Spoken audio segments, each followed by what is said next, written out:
Ray, can you describe the process that you use for crossbreeding? I have a very simple process. It's just a crisscross operation with Santa Gertrudis and Hereford. Basically trying to aim for a mottle-faced beast, which is the most optimum for the steer market for winter sales. How does the crisscross work?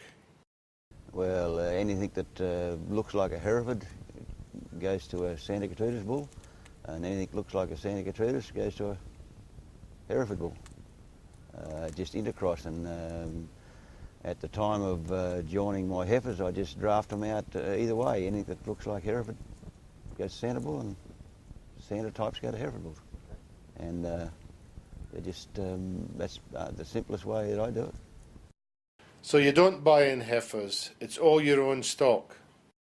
I did try to buy in some straight-bred Herefords at one stage, but I found out that the heifers that you buy in are basically someone else's culls, and I found it's far better to keep your own and just intercross with your own.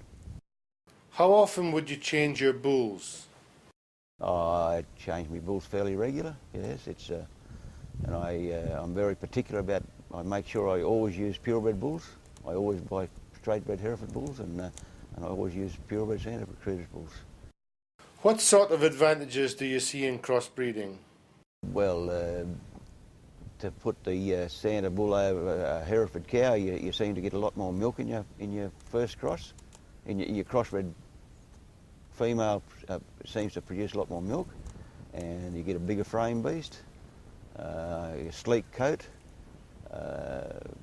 plus they're very marketable. I take it marketing is an issue, with some buyers being fairly particular about what they're looking for. Yeah, I find that the biggest demand for my type of steers for the weaner side of the job is that they try and source those model face type beasts. And what do they do with them? Majority of they're just fattened for the EU market. So do the males and the females go in the same sort of direction, or do they have different destinations? No, I keep the best of my heifers for replacements, and normally the remainder are sold off as light veal.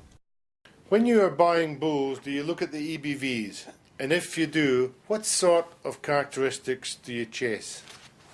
I have been into the EBVs, yes. I used to take a lot of notice of EBVs, mainly chasing birth weight and 200-day growth. Are there any management constraints to what you do in terms of the whole system?